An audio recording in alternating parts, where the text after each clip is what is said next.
Hey, what's going on, everybody? Welcome back to my second Facebook Live. My name is Christopher Chu, and I am the coach and founder of the Hero's Journey Experience, which is a 12-day ayahuasca retreat that I am leading in Ecuador next month from April 15th to 26th. So if you want more information, please send me a PM. Vinny, what's going on, brother? Thanks for joining. So today, we're going to go deep. We're going to go into some meaty topics. We can talk about purpose, mission, and vision.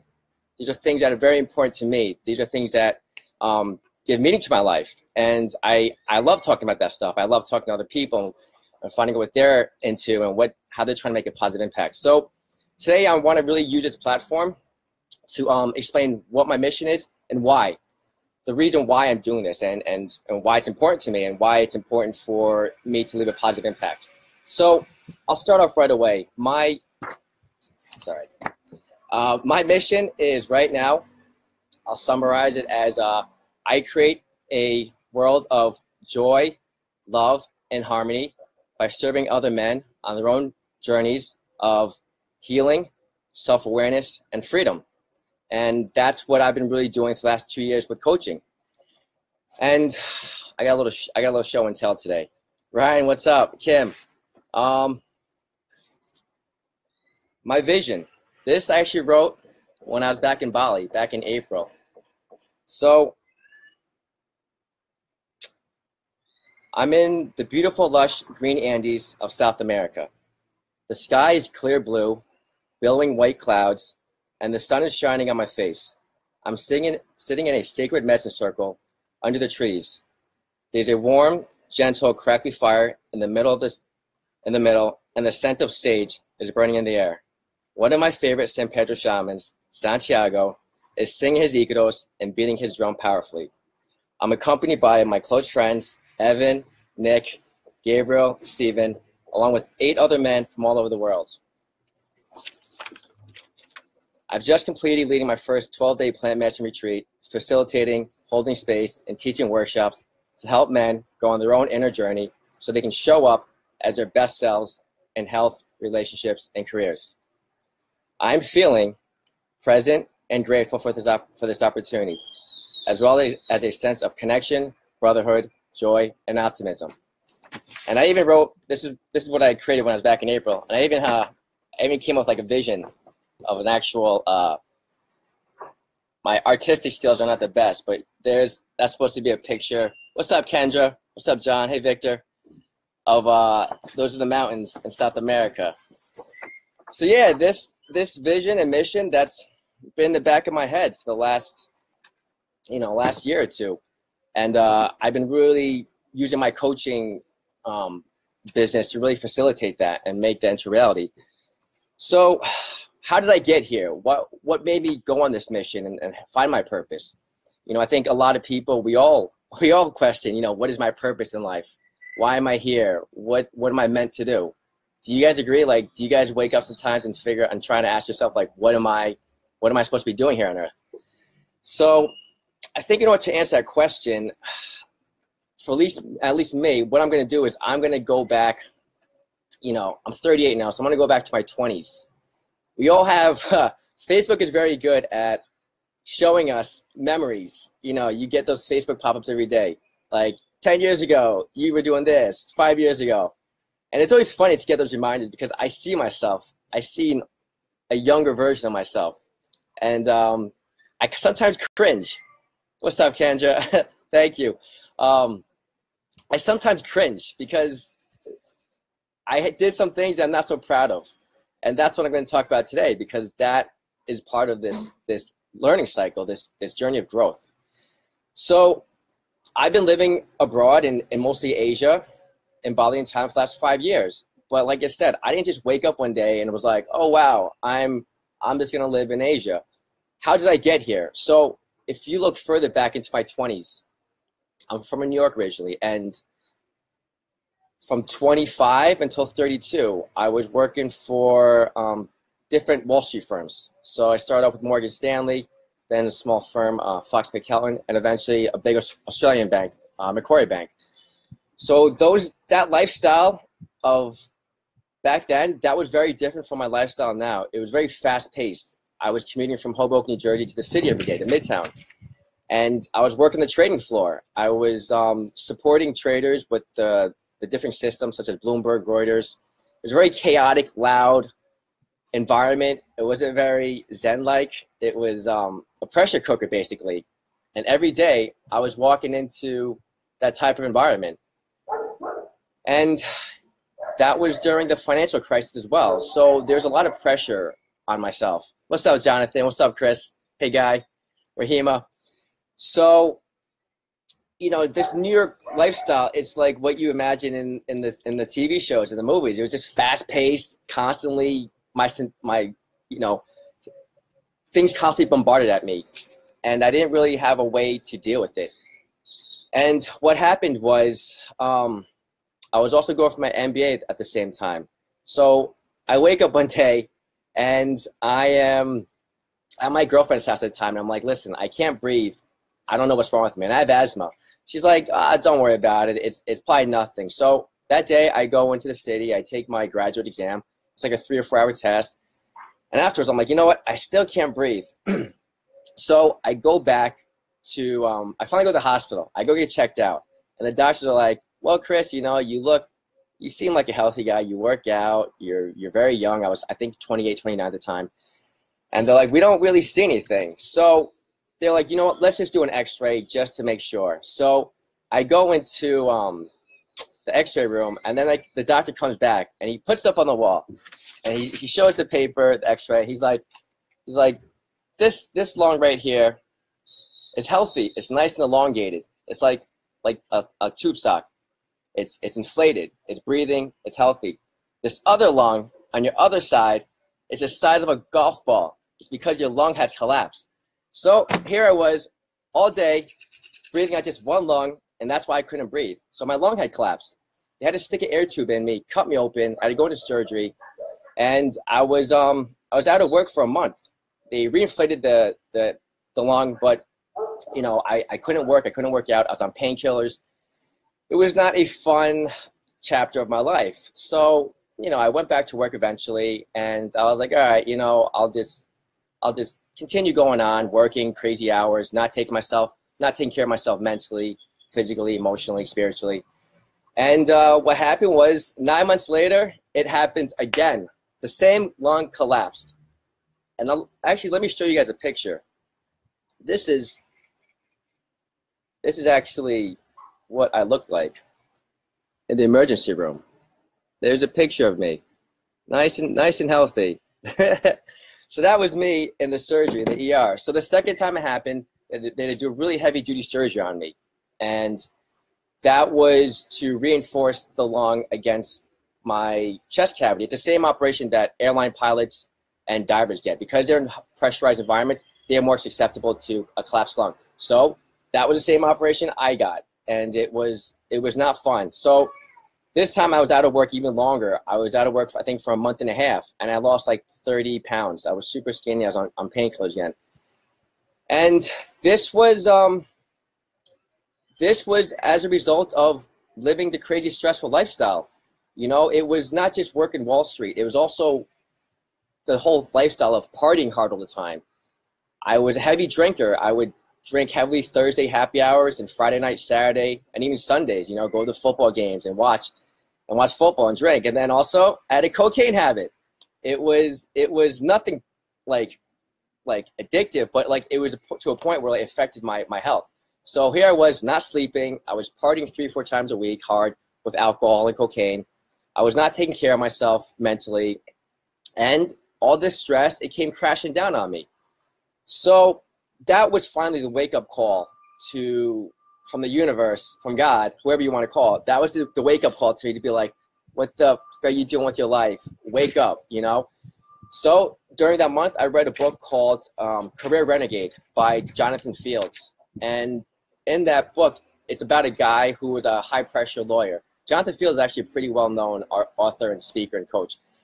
So that was my first personal development book. And his story was he was a high-pressure lawyer who had a heart attack, and then he went and opened up a yoga studio. He opened up DVDs, and he kind of became an entrepreneur.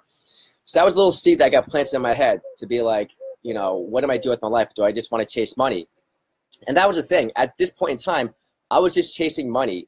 I didn't have any self-awareness about what I wanted in life, what my purpose was, what made me happy. I grew up with immigrant families, from an immigrant family. My dad came from Hong Kong. They came over to New York, to America, and they didn't have a lot of money. So they worked sweatshop jobs, you know. My grandparents, they worked super hard. And their survival instincts kicked in. So for them, making money was a really top priority. And things like, you know, do what makes you happy, or share your gifts, or do what makes you lit up and passionate. Back then, that generation, they didn't have a choice. It was make freaking money and do it any way you can.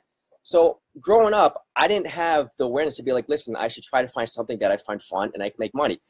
All I cared about was making money at all costs. And that meant all costs to myself, to my health, to my body, to my mind, body, spirit. So that was the wake-up call. And at that point, I didn't have answers. I just knew I had to change my life around. That, listen, chasing the corporate ladder, this is not for me. Yes, I'm making a lot of good money, but I'm not fulfilled. There's no purpose in my life. So the thing was, I had just started my MBA. So I was doing that part-time. And I did not just want to quit. So I was like, you know what? I'll just bunker down for the next 3 or 4 years and finish my MBA and work as well. So fast forward to the end of the 4 years, so the end of my 8-year career, I started getting to Muay Thai, kickboxing. So I told my boss, I was like, listen, I just finished graduate school. I need a proper vacation, not some bullshit vacation where, you know, not just some bullshit vacation where I just go away for a week. I'm like, I want to change. I want to go check someplace new. David, thank you, brother. Appreciate that. I was like, listen, I want to go someplace where I can learn about Muay Thai. So I went to Thailand. So I went there for a month, and he was cool with it. And he let me go. When I went there for the 6 weeks, I went to Phuket for 3 weeks. I went to Bangkok. I went to Chiang Mai. I just trained at all the top level Muay Thai gyms because I was like, you know what? That's just what I want to do. I just want to train Muay Thai and do something out of passion. Not because I'm trying to make money, just something that lights me up. So I spent 6 weeks there, and that was just probably the biggest transformational experience I ever had, because when I got there, I felt so at ease with myself, with the environment. I was happy. I felt free for the first time. I didn't feel like I had to turn around my back and feel like someone was messing with me. I had inner peace, basically, for the first time ever in my life. And on top of that, I got to see a different way of life. I got to see how Thai people are. Thai society, at least in the islands and the more relaxed areas, it's the complete opposite of what crazy New York City is. You know, people are friendly to each other. People smile to each other. They look at each other. They greet each other. It's not like New York City where like everyone's so cold and isolated and disconnected. And so that was a real wake-up call. It was like, wow, this is a different way of living, of a different way of being. And it just stuck with me. And then another big experience that impacted me was I tried meditation for the first time. I met my teacher, Toby. And I'd never done meditation, and I tried it. And I went for one session, and I just felt like, I remember having my eyes closed, and it was like, I felt like I was floating in like white light. And I got a taste of what it was. Nick, thanks so much, brother. Thanks for joining. And I got a taste of that inner peace and a taste of meditation. And I was just like, that was my new addiction. I was like, you know what? I need to come back to Thailand. I need to go deeper into this path. So I went back to New York, and I did some soul searching. You know, I was like, you know what? I just came from the 6-week transformational experience of travel. What am I doing back in New York? Do I really want to just chase money and make that my life? And the thing that kept coming back to me was hell no. I can't just do this. I'll have so many regrets if I just stay in this corporate job and just chase money and don't chase after my dreams. So I read The 4-Hour Workweek also by Tim Ferriss. You know, one of the guys I met in Thailand, he was working online. He was doing the whole digital nomad thing before it was big. So I read that book, The 4-Hour Workweek, and I was like, you know what? Boom. That's it. I'm not going to stay in New York. So 7 months later, day after New Year's, I got my bonus. I went to my boss's office. I'm like, hey, Vinny, I quit. I'm done. And he was like, Chris, what job, what firm are you going to? What competitor? Can you can you, this past sounds like it might be South America. It definitely is, Nick. It definitely is. Vinny's like, listen, can you get me a job at whatever firm you go to? I'm like, no, Vinny, seriously, I'm not going anywhere. I'm going to move to Asia, to Thailand. And that's what happened. January 31st, 2013, I packed up my apartment, sold everything, donated stuff. I got rid of everything, all the material stuff. And I got rid of it. And yeah, I booked a one-way ticket to Thailand. So that is really what started this journey for me to where I am now. And this is the big thing. This is what I want people to know, that when I first started this journey, it was to go into Muay Thai, to chase Muay Thai and fight. Yeah, that was a passion. It was to also go into meditation and find more of myself. But the other big third thing that I want people to realize is that this person right here was not a smiley, happy person. I was dealing with so much internal bullshit and drama. I had a lot of anxiety. I was really stressed out. I had isolation. I didn't have any self-love. I didn't have self-esteem. I wasn't kind to myself. There was always this constant chatter of telling me, you're not good enough. You're not worthy. You're never going to be anything. Who's going to like you? What women want to date you? I didn't know at the time, but that's a big reason why my lung collapsed in New York. You know, on the surface level, you could say, yeah, all the partying, the lifestyle, that's what caused it. But beneath that, if you go deeper into why my lung collapsed, it's all the stuff that was going on up here, and the mental and all the stuff in my heart. And there was not any inner peace. And these demons, that's what I wanted to face in Asia, in Thailand. I wanted to come to terms with myself and figure out, you know, why am I not so happy? You know, if I'm successful on the outside, then how come on the inside I'm sad, I'm depressed, I'm miserable, and I don't have any deep connections, I don't feel fulfilled. So that was the big reason for me leaving, trying to figure out what my purpose was in life and what makes me happy, what lights me up. So the first year in Asia, in Thailand, that's all what I did. I just went on this healing journey. I got big into personal development. I never read books before, but then I had all the time to sleep, go to the beach, read books, train Muay Thai, and meditate. And that was my routine. I was lucky enough where I had enough money where I didn't have to focus on that. The only thing I had to focus on was my mental and emotional health and my spiritual health. So that's where I did had a lot of progress and growth and healing. And, you know, I was able to have my first fight in Phuket.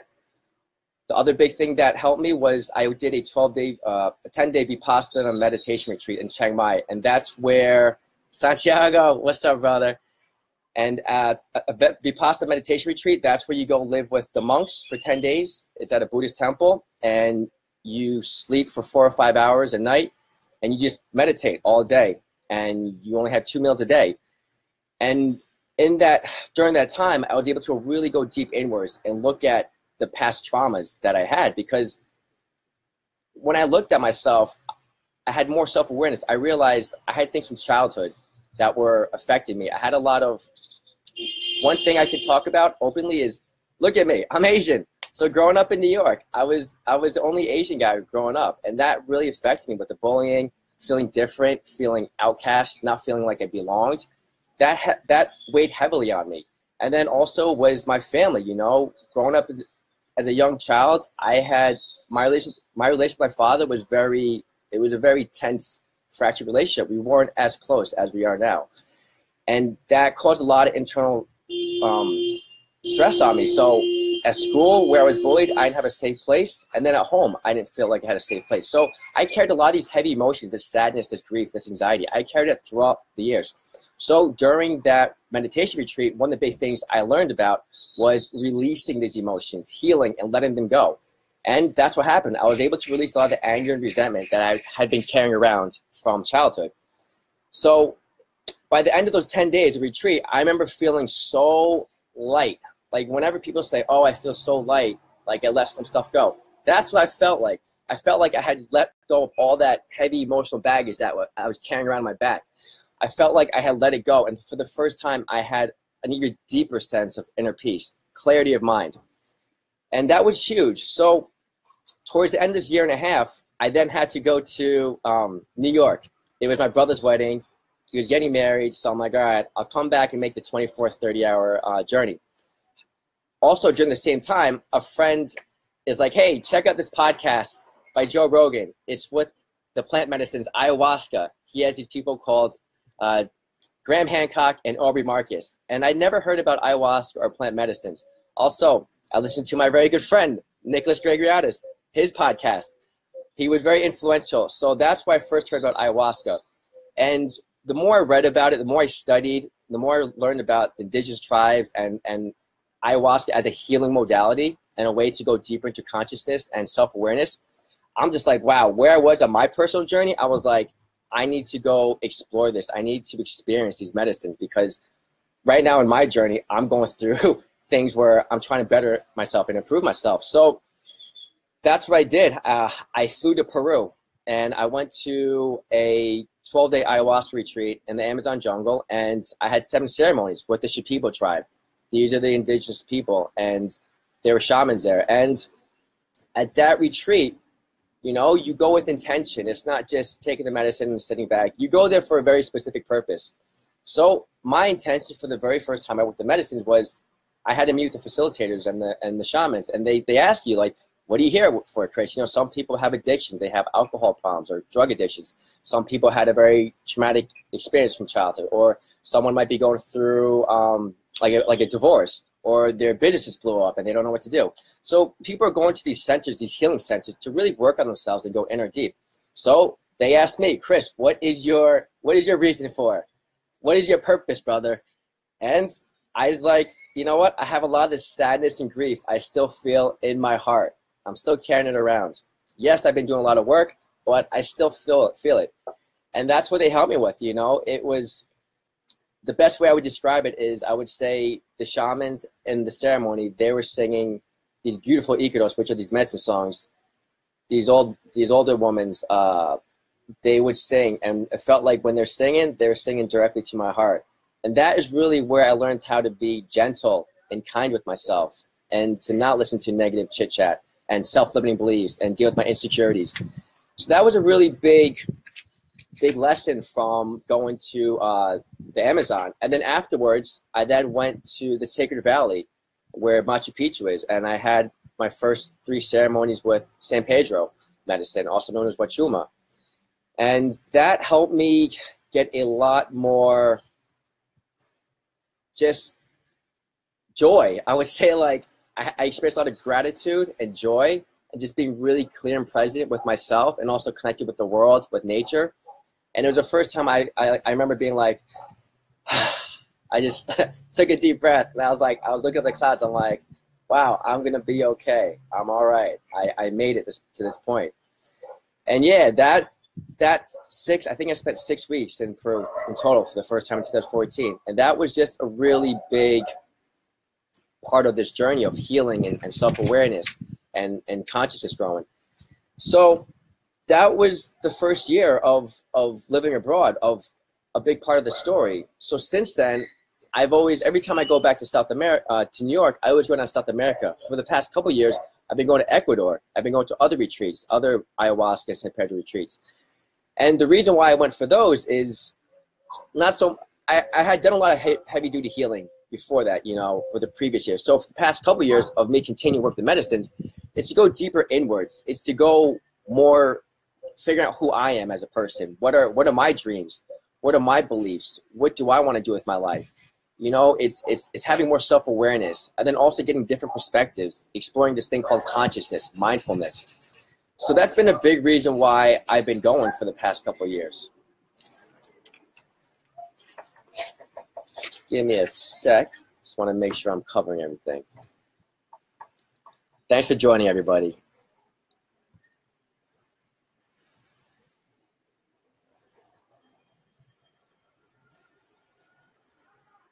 So yeah, I want to say that I think the person who I was back in New York, I was very closed off. I didn't have a lot of deep relationships. I was pretty lonely, a lot of anxiety, and having self-love.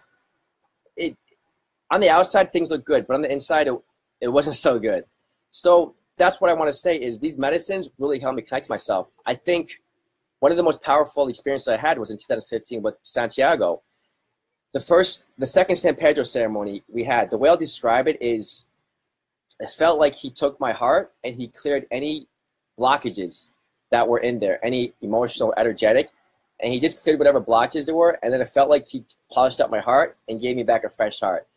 After that ceremony, I left. I felt like I was more sensitive to everything, to feelings, emotions, people, nature. It was just at a much more heightened level. And that really impacted me because I feel like that's given me it's really grounded me into myself, and it's given me a lot of inner peace and self-acceptance and understanding. And because of that, I'm able to open up a lot more with people. I'm able to be a lot more open and authentic.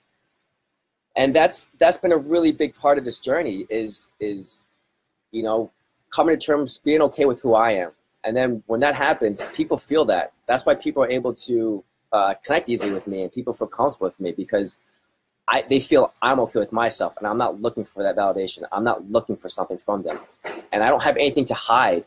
So that's been a really big tool for me in my personal transformation, and a big transformation in my self-acceptance, the self-love, is the plant medicines. Trying to think what else. So yeah, this journey was, like I said, it was just a lot of internal struggles that I was dealing with, a lot of inner demons. So these past 4 or 5 years, the past 2 years, I've then transitioned to coaching. And I've been helping guys go through the same things. Guys, we don't always have the tools necessary to express ourselves or to connect with other guys or ask for support. So that's how I've been trying to make my impact in the world. And that's helped me see purpose in my life. So when I look back at my life, there's a thing called the hero's journey.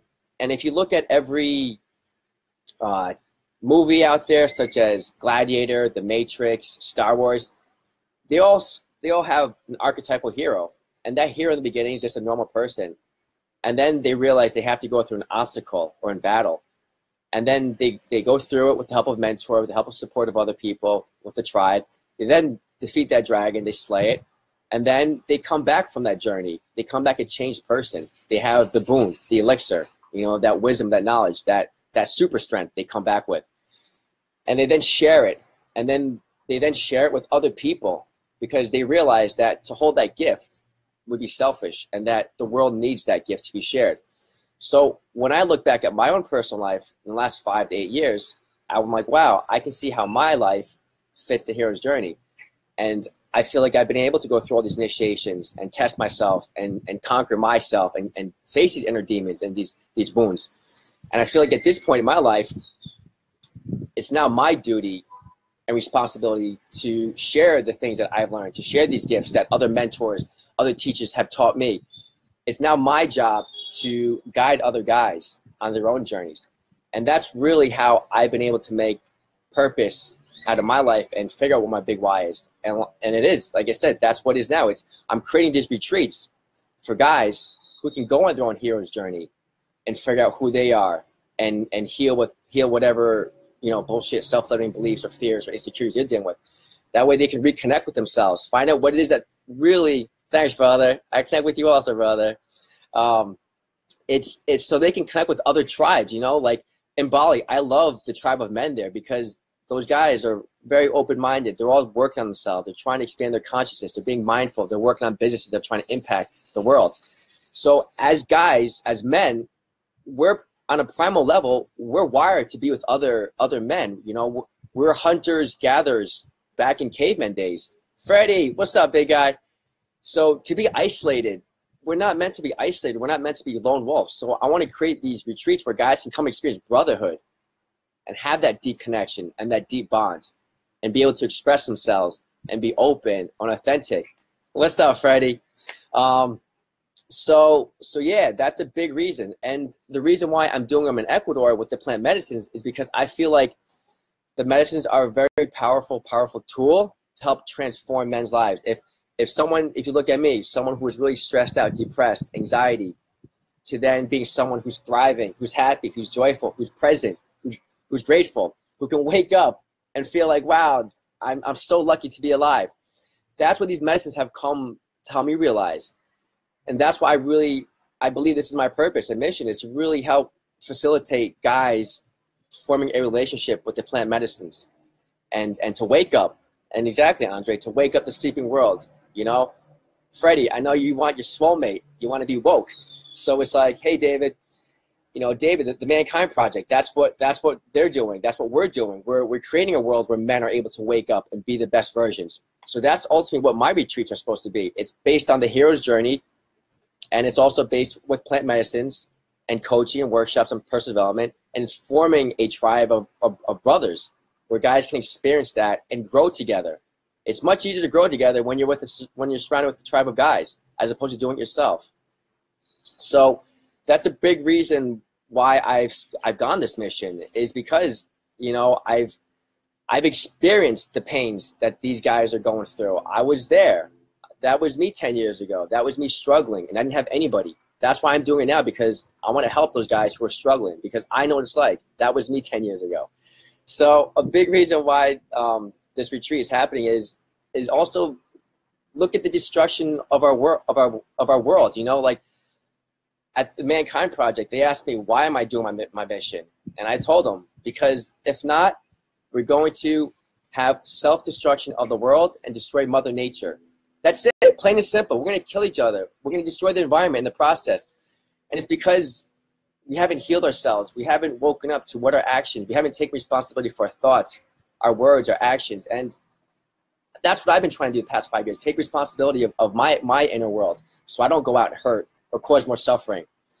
And that's what I want to do, because with these retreats, it's like help guys heal, and then they can show up in the best version of themselves. And that's how I'm going to make my impact on society. It's how the ripple effect, because these guys that then heal, they can show up as better boyfriends, better partners, better CEOs, better businessmen, better uncles, you know, better leaders, better coaches. And that affects their families, the daughters, the sons, their wives, their girlfriends, whoever.